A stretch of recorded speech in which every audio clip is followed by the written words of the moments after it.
Hello, Facebook. Give me 1 second. Let me go ahead on and share this to my page. It's on your page. Are y'all? Oh, good. It's on my page. All right, good. Hello, how y'all doing out there today, Facebook? Come on in, come on in, come on in, come on in. How you guys are doing? My name is Toya, the Game Changer, and I have a special guest on today. Before I bring him in, I just kind of wanted to talk to you guys about something that has transpired between, well, with me and my husband, and What's it up, was. YouTube? So we broadcasting live on my YouTube as well. So we're not gonna just let her take the spotlight. We're gonna say what's up to my YouTube family. We just gonna bust in and Hey, just join. So welcome Facebook. How y'all doing? My name is Talton, Mr. Ambassador, and we on with our special guest, Toya, the Game Changer.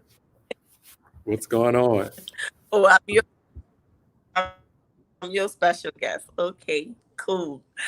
Well, y'all, I mean, we love to have a good time. However, what we getting ready to talk about is something that, we went through at a time in our lives where it was just truly devastating.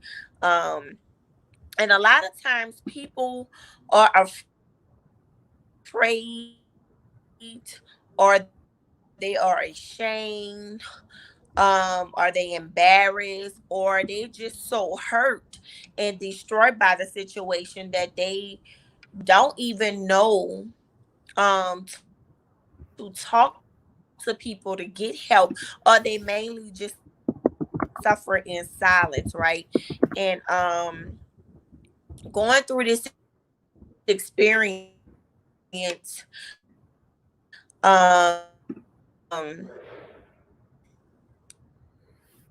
truly has opened up my eyes to a whole world out here that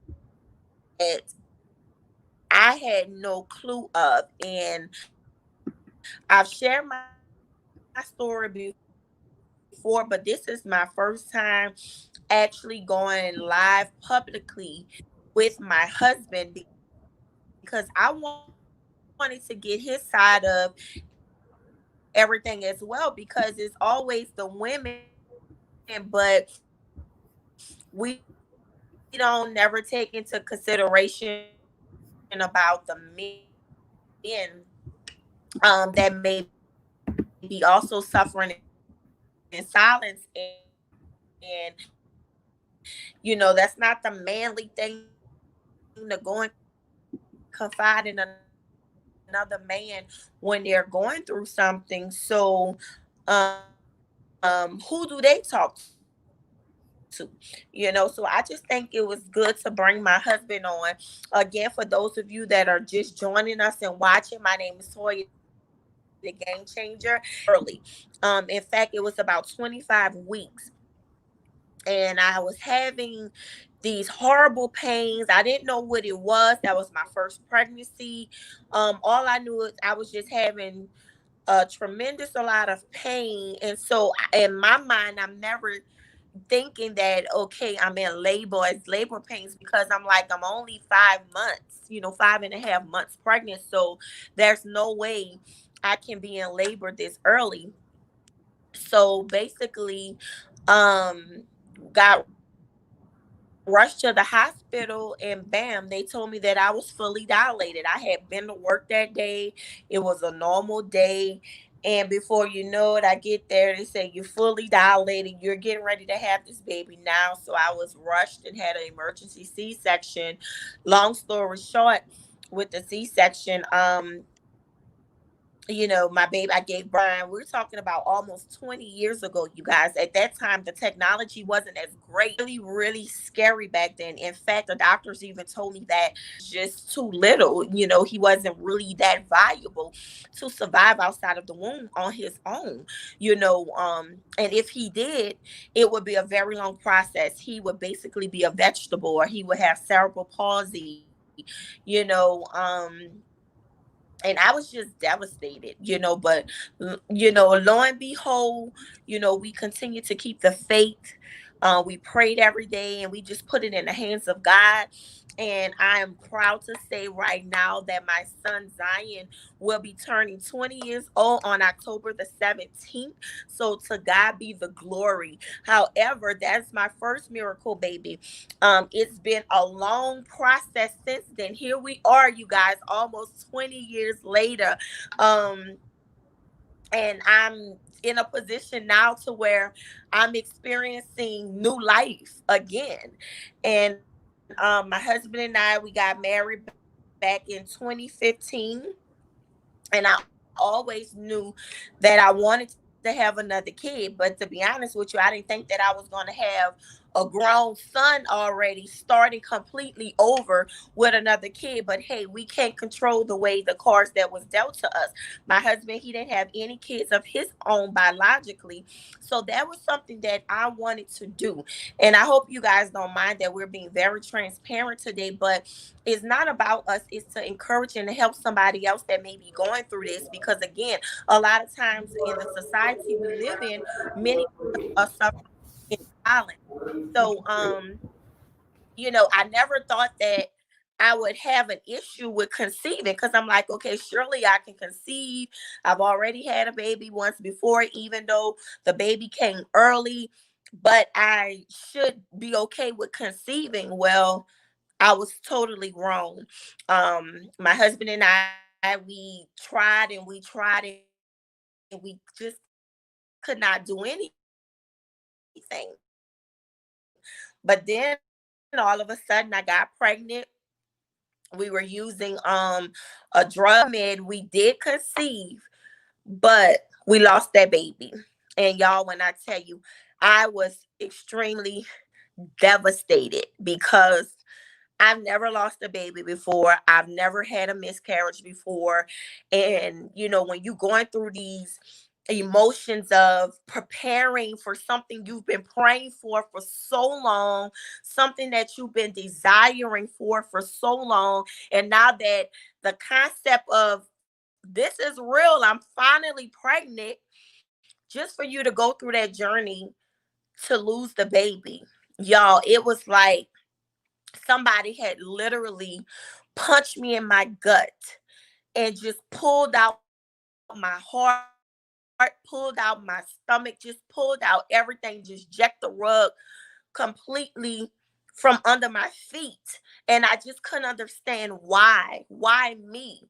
And as a woman, I felt like I did something wrong. I felt like, well, did I eat the wrong foods? Did I do something that I wasn't supposed to do? Because nobody talks about miscarriages, right? Nobody is telling you that they've experienced this before, and that it's not your fault. Unfortunately, this is just something that happens. It's no fault of your own, but nobody is talking about these things. So again, we're forced to suffer in silence. And going through that time for as me as a woman, I felt like, well, maybe I'm not able to produce a child for my husband. I know they always say when you get to a certain age, like over the age of 35, you're considered high risk. And I was like, well, maybe I'm too old. Would it ever happen? I was feeling so down to the point where I was like, here it is. My husband desires to have a kid, but would I ever be able to give him that?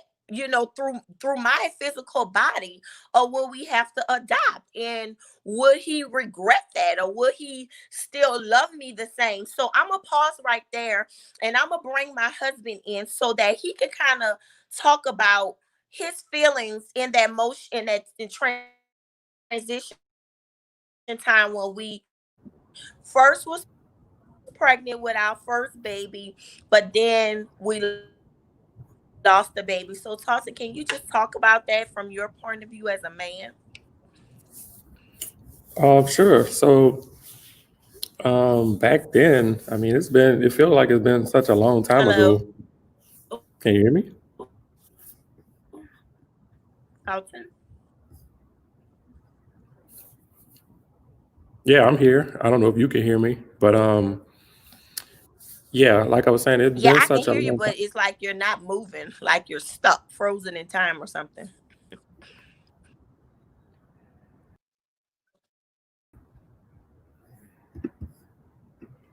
I don't know. I'm moving on the stream, so I don't know. That may be your end. Um, Hello, cultists, you guys. Oh, okay, I can see you now. Go ahead. yeah, I think that may be on your end. Everything looks fine with the I can stream. I'm see gonna you and just hear check you it. now. Go ahead. So like I was saying, feels like it's been such a long time ago. I mean, it's been what, a few years, maybe a couple years. Um, but I don't know. For me, I'm not too rattled by things, so it's kind of hard to give you I guess the feelings, because I kind of step outside of my feelings a lot. But um, just thinking back, a lot of the situation you were going through, it was more so kind of just being able to be there for you, and not really.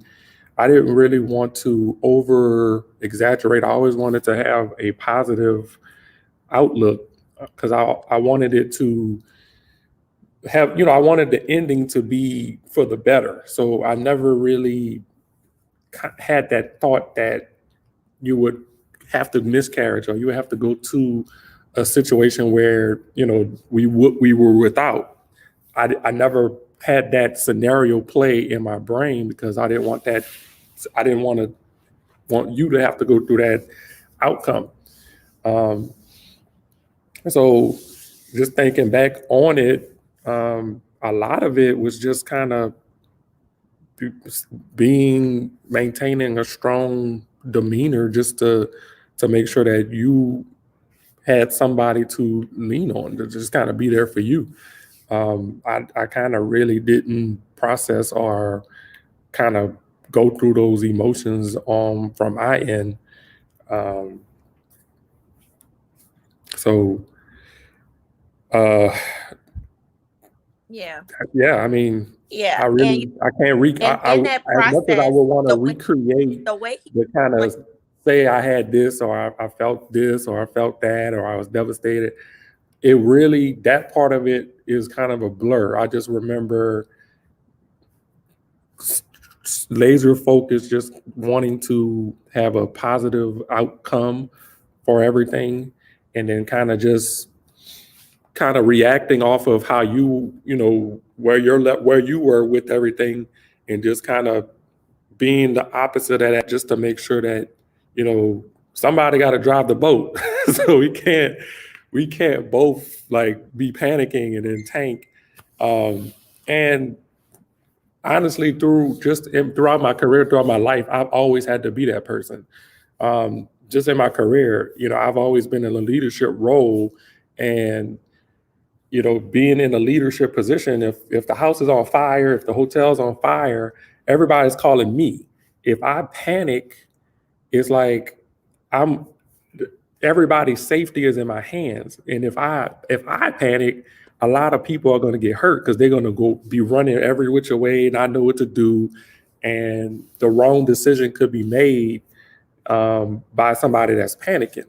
So I've always had to just remain even and let those emotions internal kind of do what they're going to do. But I've always had to maintain a, a solid front, because when people look to me, they can be confident that everything's going to be okay, and that nothing will, whatever we do, wherever we do move, is going to be, the satisfiable solution.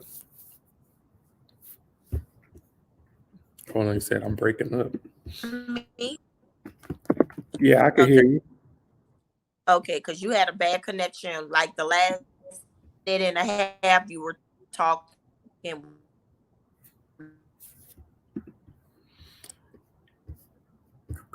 Yeah, I'm checking the stream. I mean, I think it could be your phone too, because the stream hasn't broken up.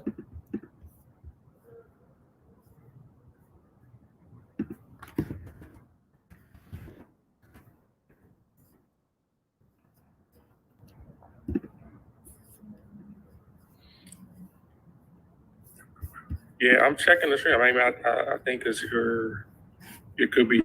phone too. Hey, Toya, can you hear me?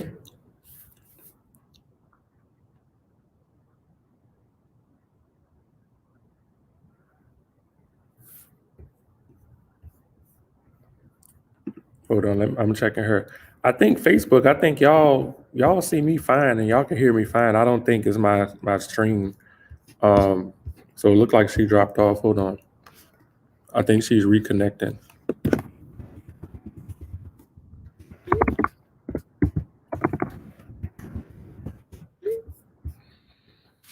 So well, it's just us.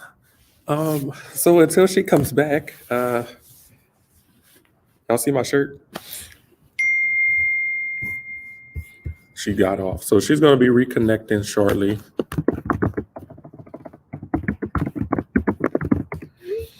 But yeah, just to kind of piggyback what she was talking about. So back back then, hold on, there she is. Let me bring her back. I'm back. She's back. So yeah, just I mean back then, we were excited. We went through the process.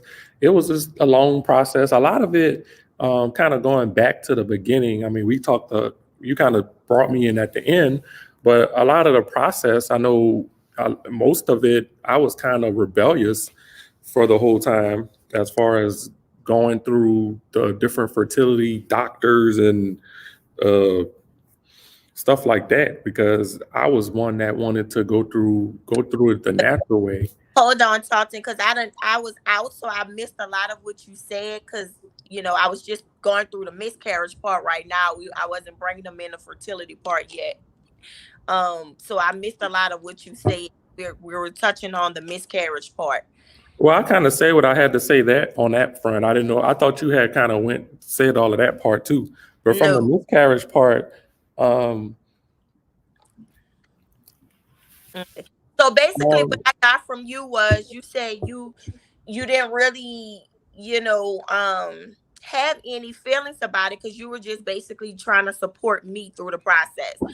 I And had, I had feelings. I'm not like a robot, so I had the feelings, but my response to the feelings were not as like I'm com- not dramatic's a bad word. I'm not gonna say dramatic because I mean it was devastating, of course, but the way I processed the information was not the same as how you may have processed it. I mean, you right, may have felt like you suffered a loss, you had a growing human on the inside of you. You may have felt like you were a failure. You may have felt all of these different things.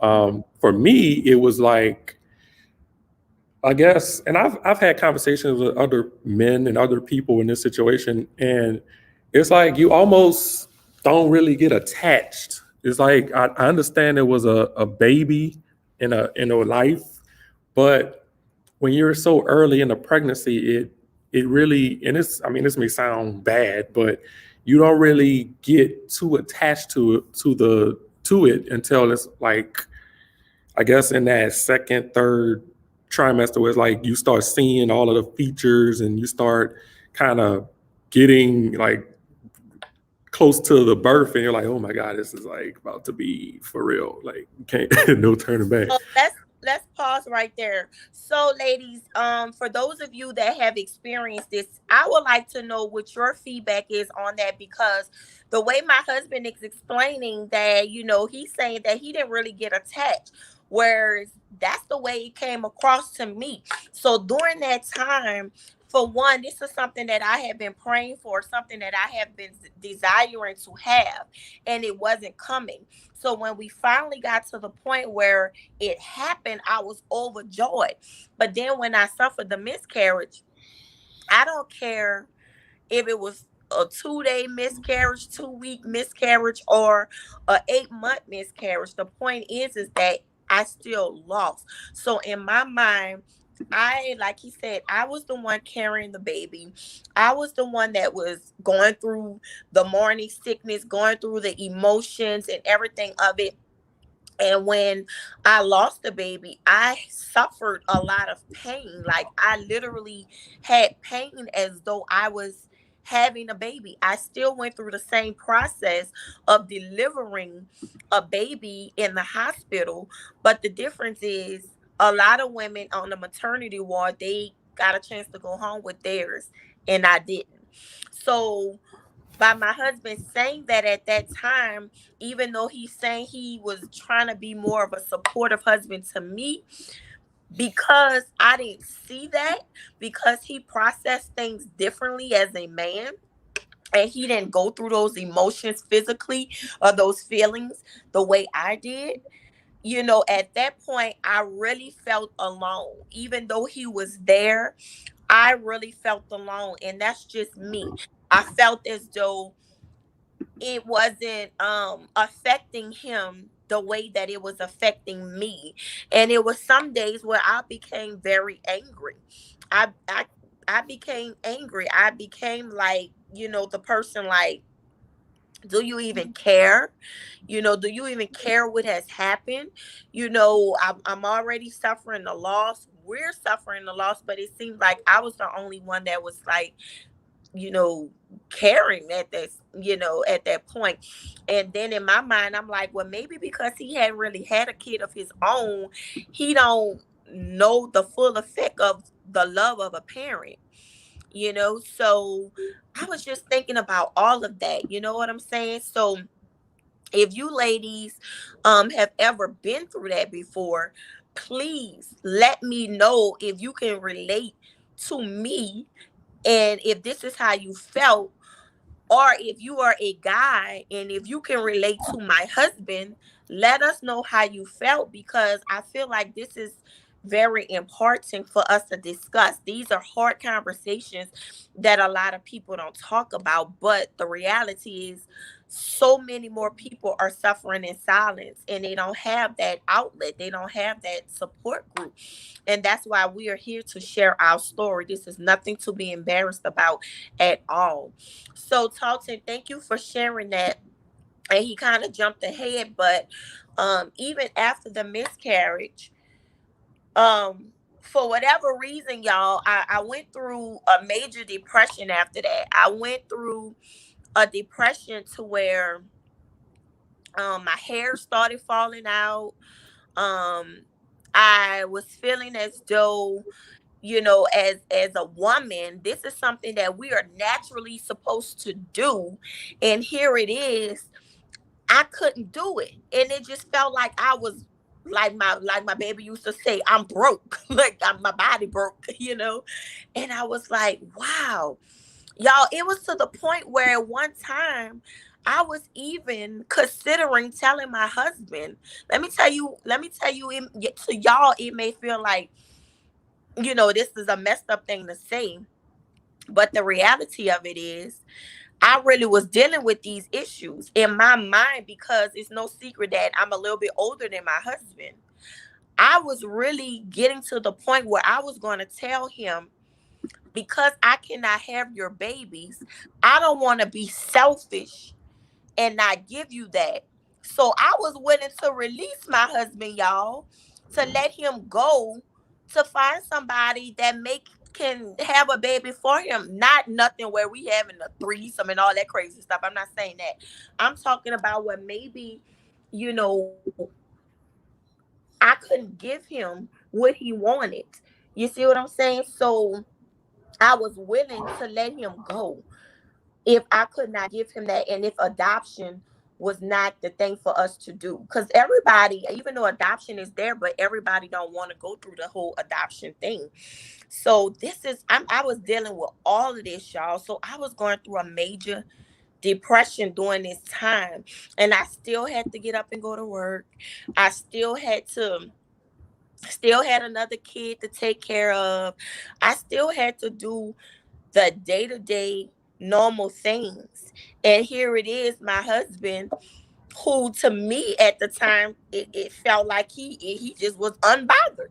Like, it was to him, he was just like, okay, it happened, and I'm over here destroyed. So I really would like to know if this is something that you guys experienced, and what were some of your feelings if you suffered a miscarriage, and how did you cope with it? you know so after that, I immediately wanted to conceive again. I wanted to conceive again. I was just like ready to conceive again after going through that. And to my surprise, I couldn't, y'all. It was month after month after month. I'm talking about, I was eating right. It was to the point where I was pretty much obsessed with trying to conceive at that point. I was taking different herbal teas and different herbs. I was going to Whole Food stores. I was Googling. I was researching everything. I was trying to find doctors in Africa who have healing medicines from the motherland. And y'all, I'm telling you, Chinese teas and all of this natural stuff. The I was most. trying. Huh? What you said? So yeah, you were doing the most. Yeah, he said I was doing the most, y'all, but it was a real thing for me, like for real. I don't know. A lot of people that never experience infertility, sometimes they could be a little insensitive. I even heard people say, "Oh, girl, oh no, I would never have another baby. Oh no, kill me if I get pregnant," and all of this other stuff. But you never know what another person is praying to have. Here it is, you dismissing the fact that if you ever get pregnant, you will be devastated. And here it is, somebody praying that they can't conceive. And not only that, they just lost the baby. So a lot of times people could be a little insensitive, or we hear stuff like, "Oh, when y'all gonna have a baby? Oh, you're getting older." Or, "Girl, when you gonna get that man some children?" Or, "What y'all waiting on?" Not knowing that, hey, we just lost the baby. Not knowing that, hey, we've been trying, but we can't conceive. You know what I'm saying? So sometimes people can be a little insensitive, thinking that, "Oh, you a young married couple, oh, you got plenty of time and this and that." But no, nobody is talking about infertility. No, you don't have plenty of time. And for the people, the women out there that feels like, "Okay, I want to do my career first, I got plenty of time," guess what? Infertility is a real thing. A lot of people feel like they have plenty of time, but what happens when that time comes and you can't? You know, you cannot conceive.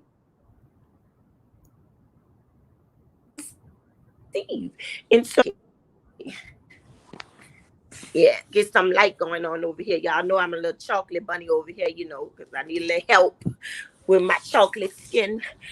Um, so y'all can see me. But anywho, I was saying, during that time of infertility, this would be an issue for me, because I'm like, well, shoot, I done had a baby before, so I know I could get pregnant. But never knew of infertility. And so month after month after month, after trying herbal teas, trying different herbs, googling different foods I can eat, to different things I can drink, y'all, even down to different ways you can conceive. Like, when I tell you, in a TMI, but different positions, everything, y'all. When I tell you, I was trying different things. Looks like she dropped off, y'all.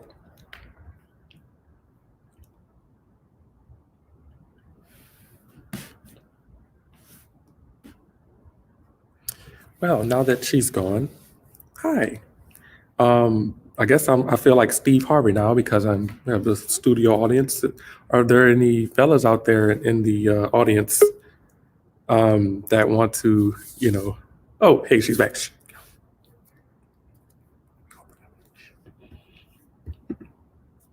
Hey, Toya, how's it going?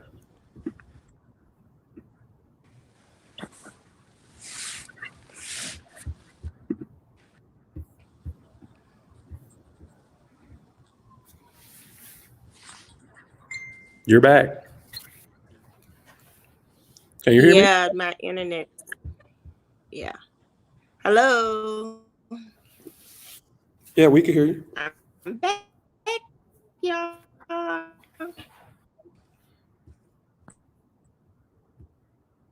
Okay, y'all. My internet sucks over here in this hotel, but was that even with going through all of that, I'm like, oh my God, I was tracking like my ovulation. I was tracking all of this stuff every month. You guys, I spent so much money on different kits, ovulation kits, every month, making sure I'm charting and keeping up with everything with cycles and all of this, hitting it on a T, just doing everything to the point it became a job.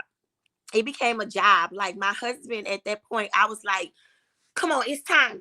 Come on, it's time to, like, it wasn't even, it was stressful. And then you had people saying, oh, it's gonna happen. How many of you ever heard that before? Oh, it's gonna happen in God's timing. Like, stop worrying about it. It's gonna happen in God's time. Yeah, my my husband was one of them, and y'all, that was the worst thing that I could. When you want something super bad, no, nobody want to hear that. Like, yeah, I know everything happened in God's timing. I know that. I know it. But when you desiring something so bad, it's like you You know eat it, it, but you you don't breathe it. you don't want to follow it. Yeah, man. I was at that point, I was just not willing to just, okay, take my hands off of it. I wasn't willing to take my hands off of it at that point because And I that's the literally became can obsessed you with look it. back and see that that was the actual issue? Well, yeah and no.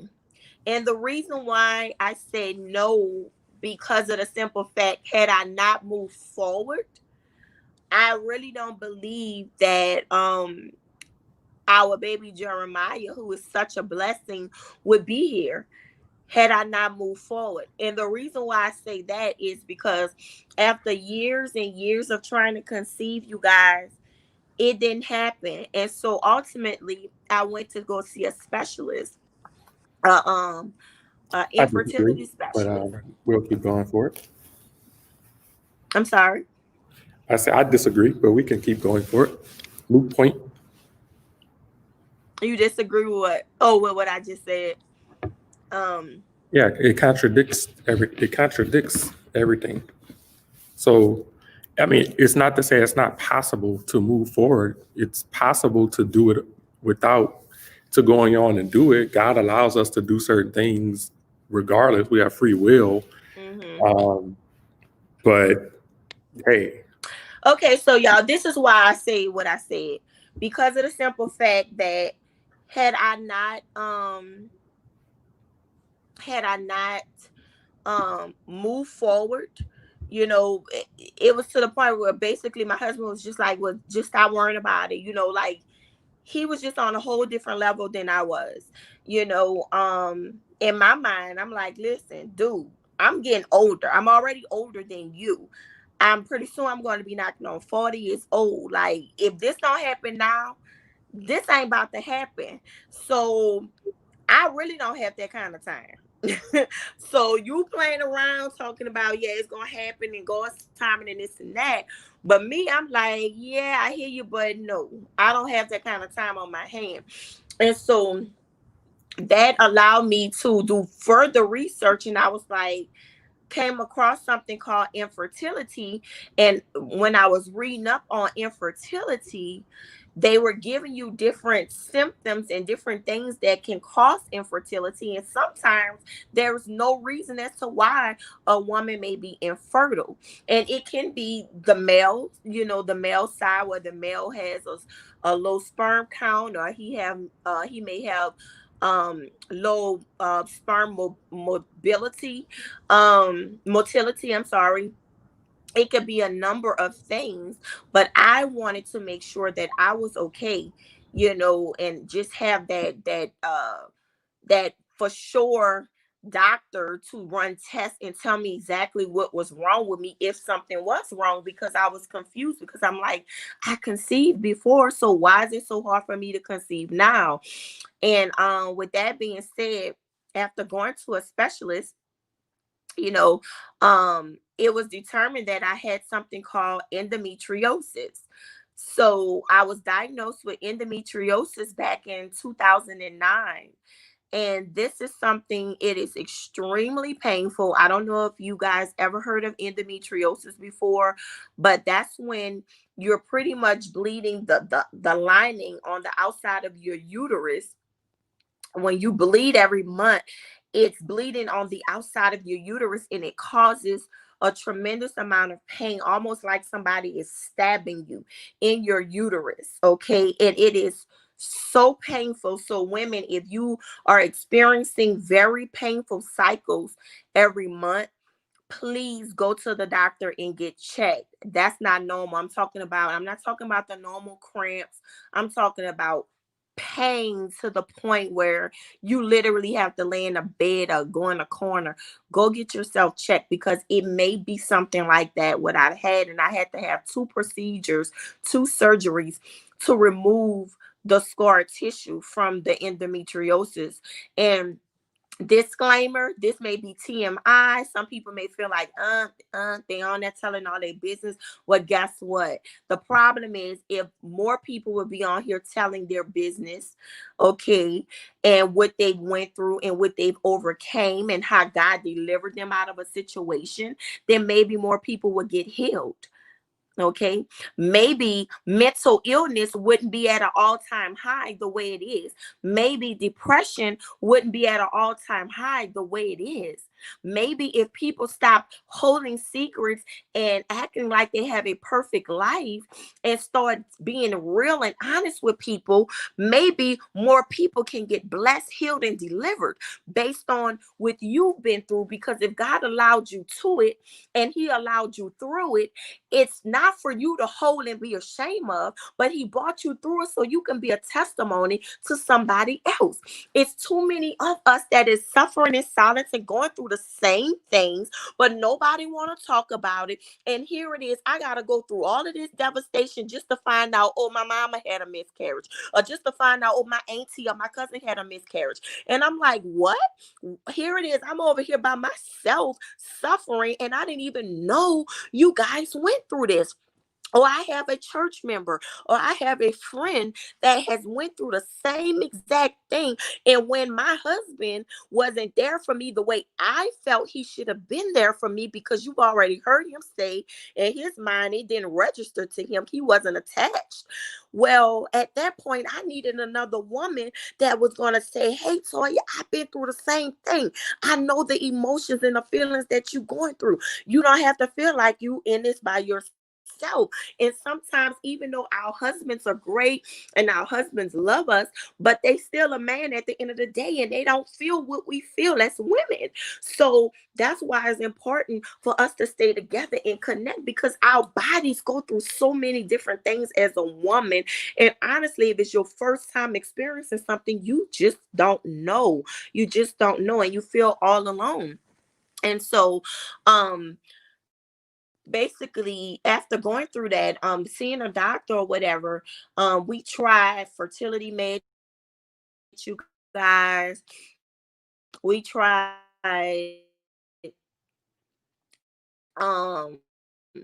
something that was called the IUI, um thing. And it was another no. Every month it was another no. It was another no and another no, to the point to where I was so devastated. It was like a job almost. And I was like, God, if this is not in your will for us to have a baby, take the desire away from me, please. And then it was like I would see all of my friends, I would go down my timeline and somebody else would be pregnant and another one would be pregnant. And I'm like, I'm so excited. I'm so happy for them.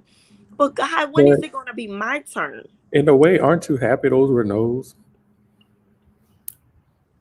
Well, yeah. At now, looking back at hindsight, I was, because it just wasn't the right time, which is It another wasn't the reason right why. time, and it was like what the young people say, weird as F, like WAF. Like it's the process. It wasn't most of it. It wasn't. I was. It wasn't the natural way, and it wasn't. It the fun of it was lost. It was almost like a job. It was almost like work, and Hmm. then on top of that, you're stressed out because you anticipating a result, and then you got so many no's and no's and no's. Now you're stressed out behind it. So your Right, body wasn't, it was right. rejecting the whole process of it because it's like once your body, it's like muscle memory. It's like once your body gets into that state, it's like it's trying to protect you from the stress and all of the anxiety. So it just rejects all of this foreign stuff. Right, right. And y'all, And then and from a let me male's tell you perspective, something. from the man's perspective, it's just like it's almost like cheating. We want to get the woman pregnant, like you know, male disclaimer. So when you have to go through all that, you kind of feel less than in a sense when you have to go through assistance and so to speak.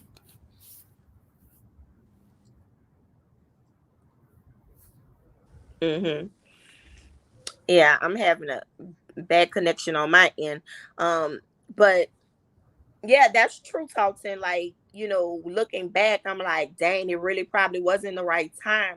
And y'all, we gotta be honest and say that you have to admit and say that you're thankful that God did not give you what you actually was praying for, and that he blocked certain things at the time because the timing was not right, even though you want it so badly. But while you looking at just what you want when you want it, God has already looked before you, and he's already looked and scoped out the whole entire situation. You're just looking at what's before you right then and there. He's like, no, well, your husband about to lose his job, or your car's about to get repossessed, or whatever the case may be. You see what I'm saying? So you don't know all of that stuff is about to happen. So it's like all you just focus on what you focused on, and what you think is a rejection is really a protection. God is like, I'm not going to allow this to come in this atmosphere because it's not conducive right now. And right now, you're not in a position to handle the blessing that I really have for you. So while you're praying and crying, it's not that I'm not going to answer your prayers. It's not that I don't want to give you the desires of your heart. It's not that you're undeserving of it, when in fact sometimes we are undeserving. But God is so faithful, and he has so much of love and grace and mercy that he still gives us certain things that we don't even qualify for. That's just how faithful he is. But it's not that God is just punishing you and he's teasing you, and you see all your friends getting pregnant, and you see all of your people on your timeline getting pregnant, nanny boo boo, and he's not doing it for you. No, it's because he's trying to protect you, because he see what's getting ready to happen, right? Something that you cannot see.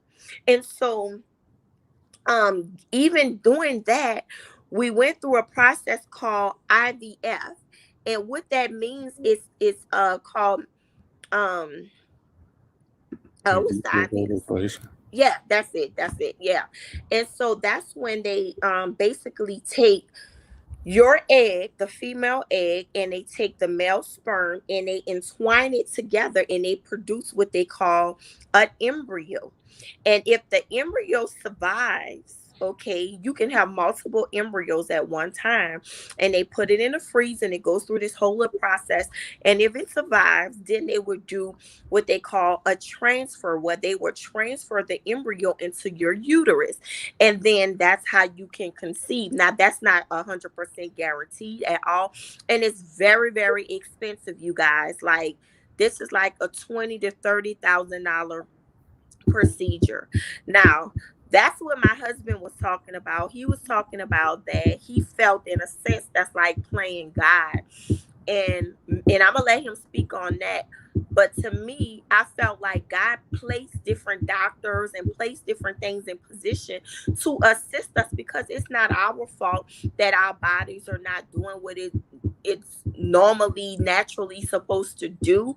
And if this is a way where people can have families, and whether you go through this process, and if you conceive, I feel like that's a miracle. I felt like that's a blessing from God, because a lot of people go through this process and still don't conceive. They have failed procedures, and they get another no, even after spending the money, even after going through all of the injections, because your body have to go through so much.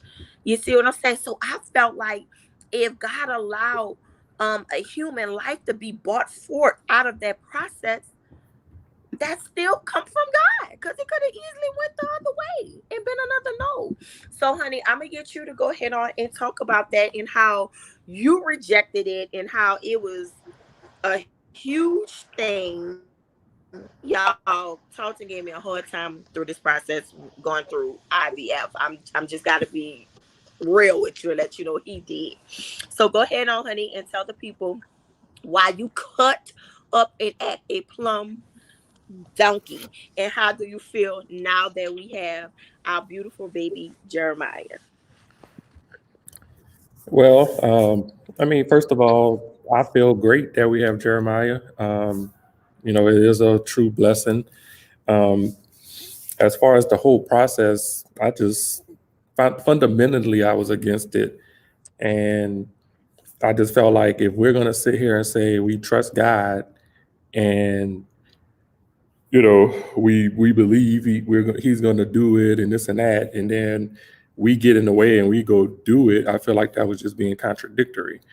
um, Now, whether you heard from him and was like, this is what he wants us to do, or I didn't get the memo, or whatever the case may be, you kind of were full force on it. And with that being the case, I never really gotten away. I mean, I may have been a little hesitant, a little stubborn on certain things, but as far as the whole process, I mean, you could say I never really stopped anything. I could have not easily just not participated and not provided samples and all of this stuff. I could have not, done anything. So I was participating in it. I just didn't really necessarily agree. Um, And I think God can use things that, even though it's like the way the word is structured is like people can take one piece of the word and stick on that one line and take that piece out of context and say, nope, Jesus walked on water, and Peter, he looked down, and people could just stick on one piece and not really just use the word in its entirety. And I say that to say that God can use, just because something may be uh, used in a wrong manner, doesn't necessarily mean that it's wrong. Everything that God created is good. So it's the enemy, the devil, negative spirits. They come in and they take stuff they can't create. Evil spirit. We can't create anything. God has created everything. But we can pervert things. We can take, like intercourse. Intercourse is not wrong, but God has it set a certain way for a married couple. So when you have fornication, you have different things, lust and all that, that perverts it and makes it's used improperly. So I say that to say God can use whatever he wants to get whatever result he wants. So where he was kind of working on you, that may have been a trust issue. He was also working on me as far as, you know, me having trust issues, infertility, IVF, all of these things are not cheap. And then at that point, I'm looking at the numbers. You looking at just doing it. I'm looking at like, you gotta fly here, you gotta do this, you gotta do that. Like the way I have a checking and a savings, and the way it's set up, it's 3 business days, and so we gave a testimony in church, and it was like I didn't need help. I mean, God didn't need help. He didn't need the help to help give us a baby. He didn't need help with any of that. But I needed help. I needed help as far as being able to trust the process. And, if we were going to do it, trusting that the funding would be there. Maybe that was the way he wanted it to be because he had to get that trust level up. So it's like, you know what? I could give y'all y'all trust me to do it this way, but do you trust me to do it when you don't have the money to do it? Do you trust me to do it this way? And I didn't. I didn't trust him. I trusted him to do it the natural way that I thought should the way I thought he should do it, not the way I didn't think was possible. So he kind of took Right. us through that route, and without us even realizing it, I'm just realizing that right now as I'm speaking it.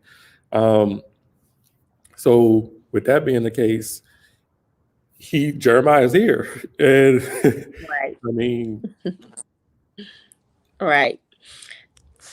I'm And not. that's I'm not that's on the that's street. truly I'm not. that's a blessing. I'm not without. Haven't missed any meals. Well, I mean, Jeremiah eats extra, but I mean, I'm still here.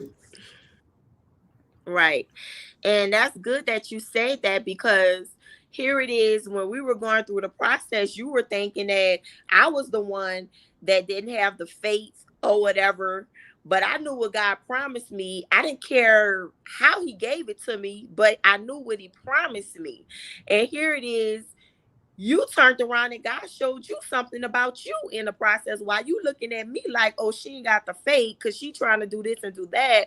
But then God turned around and showed you, no, sir, let me show you in this process. Let me show you how I can tell you and show you that I'm God in this process with your own beliefs or unbeliefs, right? And so that was good. That was good that you said that just now. Also, Talton, I've shared this before, but another thing, how you've blessed me, and I don't think that you intentionally um knew you were doing this, but you guys, my faith was kind of shaken a little bit, after going through the miscarriage, after trying to conceive and couldn't for years. And I remember one day, up in our guest bathroom, I was putting away some linen, and my husband is really, really tall. And so we would put like extra. I would go to Sam's and get this big old case of tissue paper to kind of store it away, right? And so I was up there trying to get something to put something up there or whatever, and it was really high. And I remember what I used to do is just jump up and just throw it back there and I'll be good. But this time I jumped up and threw it back and it was resistant. Like they had a resistance, right? And I'm like, well, what's up here? And so I'm jumping up and I climb up there, and here it is. I discovered it's a whole shelf of baby items. It was like baby socks, baby pampers, baby like what in the world? I'm like, what is all this baby stuff? It was like a whole secret place of baby items. And I'm like, who in the world got pampers in this house and why they got pampers? So I'm looking at Zion like, you got a baby out here and I don't know about? Then I'm going to tell and I'm like, because I know you ain't got no child out here. Why do we have these pampers and all these baby items? And here it is. It was Talton's. And what he was doing was he was going on his own picking up baby items every time, whether he would go to Walmart or whatever, and he sees something he liked and it was for a baby, he would pick it up and buy it. Now, y'all, doing this process, like I told you, I've already had a miscarriage. We were already struggling trying to conceive. It was no after no after no after no. No baby wasn't in sight. It's not like I was pregnant and we were anticipating a baby, right? Well, so I thought. He was anticipating a baby in the spiritual realm. And he told me, when I asked and questioned him what this was for, he was like, I am preparing for what's to come. Y'all, and that did something to me right there. When I tell you, I could cry right now, because how many times when we pray and we ask God for things and it doesn't happen when we want it to happen, or the way we want it to happen, or who we want it to happen with, we shut down and we start pouting like a little kid instead of trusting his word and believing. And if God promised you something, even though it doesn't happen right then and there, you get in position and start to prepare for what's to come, right? If you have seeds to sow and seeds to plant, you start planning, you start going out and digging up the dirt and this and that. You already know that your harvest not going to come the next hour or the next day. So you start preparing for the harvest time. Okay, I planted in the summer, so I know by fall I'm expecting my harvest. You don't go and plant the seeds, and then the next day you look outside and you like, dang, ain't nothing come out, man. I quit. Oh man, I knew God, man. What happened, man? Look, I quit. No, you start preparing for what's to come. Regardless of the no's, regardless of the rejection, regardless of the naysayers, regardless of what it looks like in the natural, you got to trust him at his word. Whether the more you pray, the more you go forward, the more it seems like it's not going to happen. But in your mind and in your heart and in your spirit, you got to say, even though it don't look like what God has promised me, I'm still going to prepare. And in that time, y'all, when I thought my husband, y'all got to really know my husband. He's very quiet. He's not the type that's really going to express his emotions, but he's a thinker. He's an observer. And he sit and he would think and observe the crap out of you and out of a situation, even though he never say nothing. You see what I'm saying? And them quiet people, let me this off subject a little bit, but let me tell you about them quiet people. Don't think them quiet people no punks. Don't think them quiet people, cause they quiet, you think you can mess over. And let me tell you, them quiet people will slice your throat and keep it moving like ain't nothing ever happened. They will cut your throat so quick and you don't know what happened. You what happened to her? And they going on about their business. I'm telling you. And that's physical, spiritual, anywhere. So do not sleep on the quiet people, y'all. And when I tell you, my husband really taught me something in that moment. He was preparing for what was to come. Okay. When I could not see it. And I even told him, I said, you just heard what the doctor said. You just heard, you know, you just saw that we got another rejection. Why would you go to the store and continue to buy these things? And when that man told me, because I'm preparing for what's to come, that did something to me, y'all. My whole way of thinking shifted. And at that moment, I knew we was going to be all right.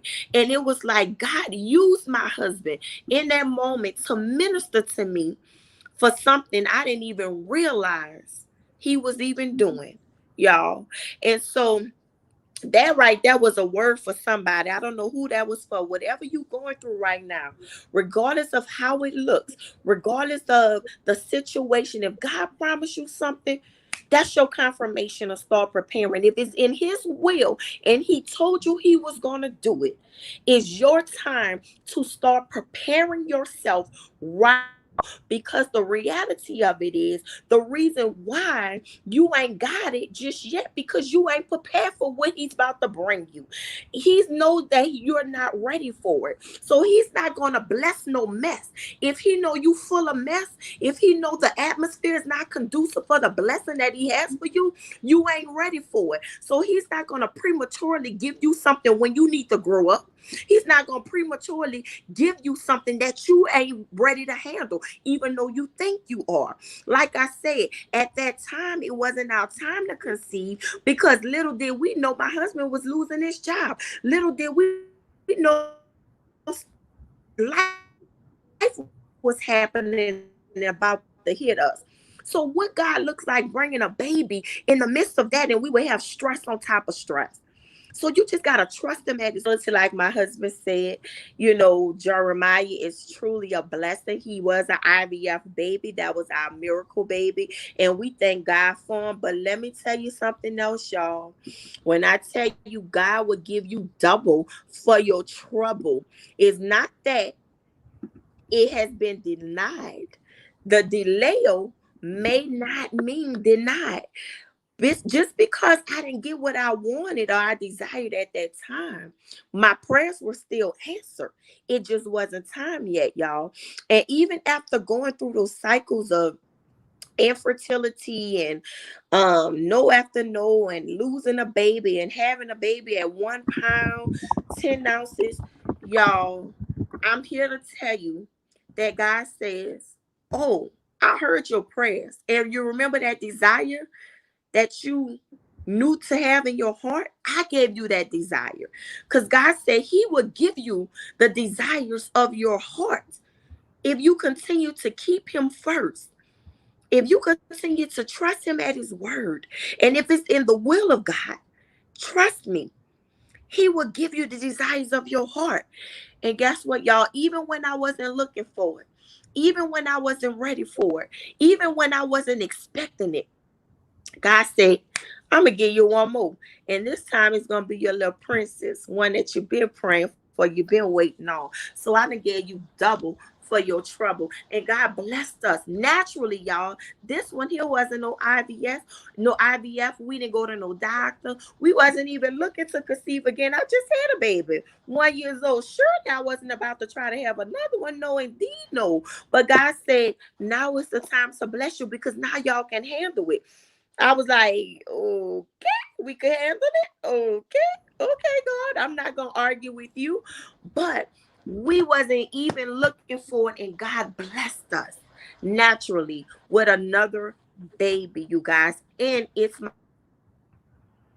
my little princess, my baby that I've been praying for over 20 years to have a little girl. So I just said all that to say God knows the perfect timing of when he wants to bless you.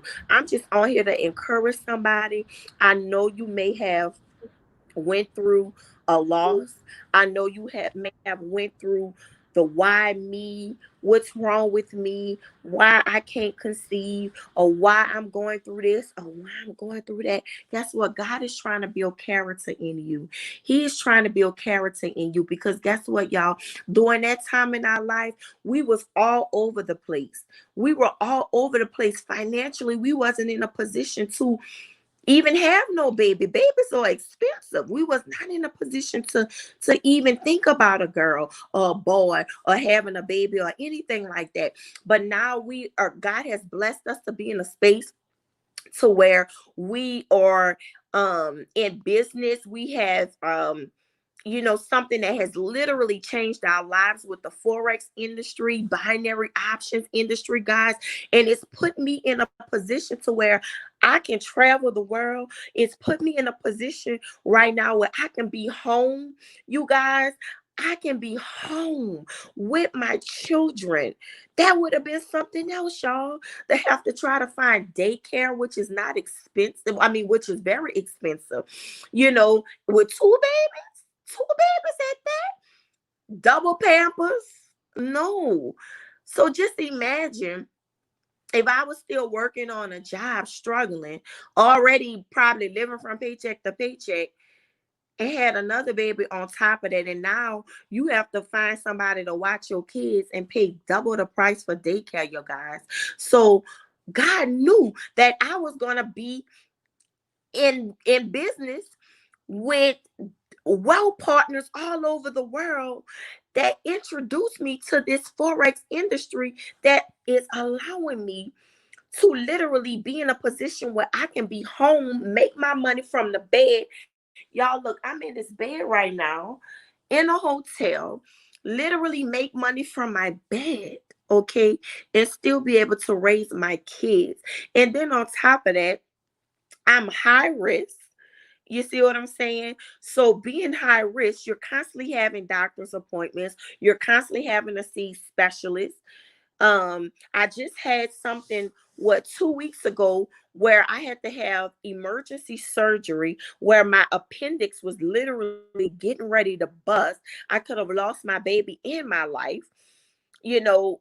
And if I didn't have the sick leave, if I didn't have the vacation, or I didn't have the time on my job to request for short-term disability, what would I have done? I would have been in a position where I was most stressed on, but I need my job to pay my bills. But then my life is important and my baby life is important. So now you in a tug of war to where you like, surely I'm gonna take care of myself. But dang, my household gotta suffer now. We without income now, or everything of all of that pressure got to be on my husband now, because now I don't have the income coming in.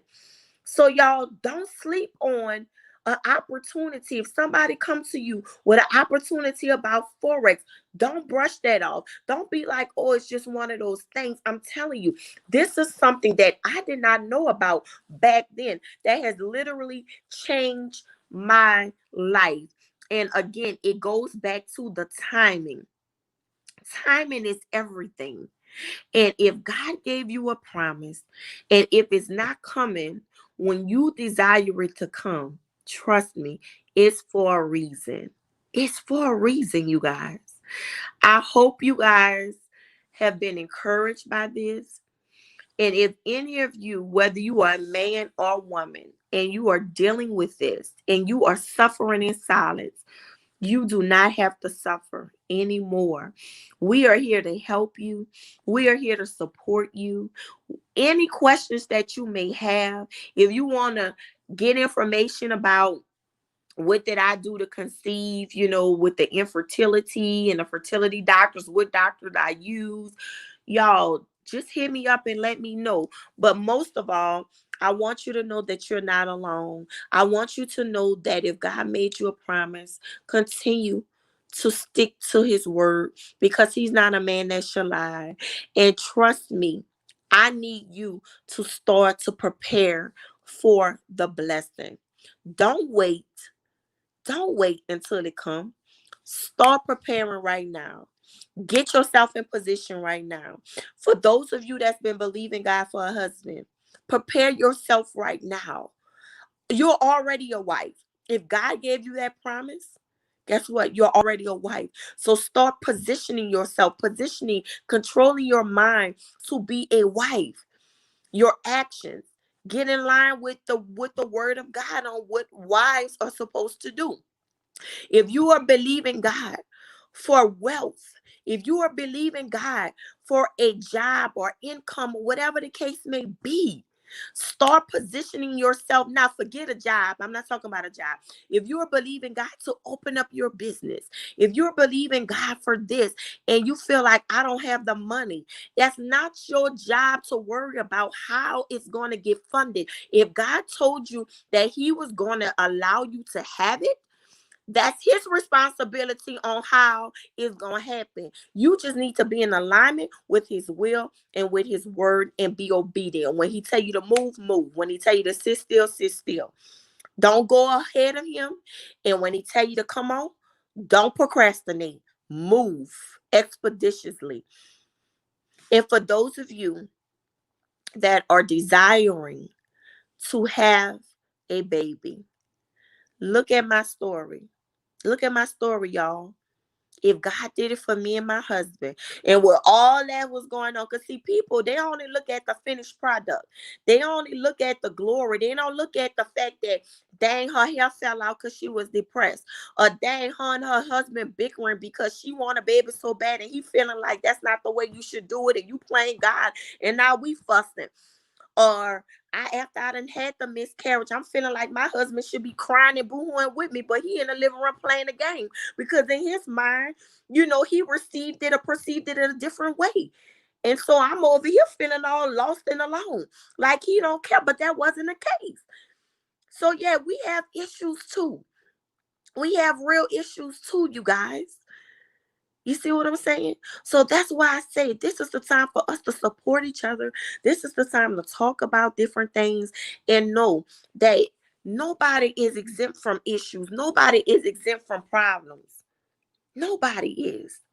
Trust me, we all go through different things. But one thing for sure, if you continue to trust God at His word, He said He will never leave you nor forsake you. He said, write the vision down and make it plain. And even though it may tarry, guess what? And what that means is, even though different things in life may shift and come about, different curveballs, different distractions, different things that may come and contradict everything He promised you, don't faint not. Don't give up. Stay encouraged. In His word, He says, in this life, you shall have trials and tribulations. But be of good cheer because He has already overcome them all. Y'all, I want you guys to be blessed on tonight. I love you. I am Toya the Game Changer.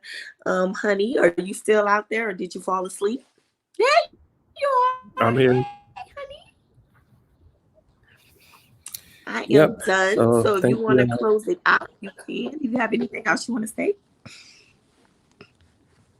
No, thank y'all for watching. Definitely be encouraged. And like I said, don't sit there and play God. Don't tell God how God's supposed to do stuff.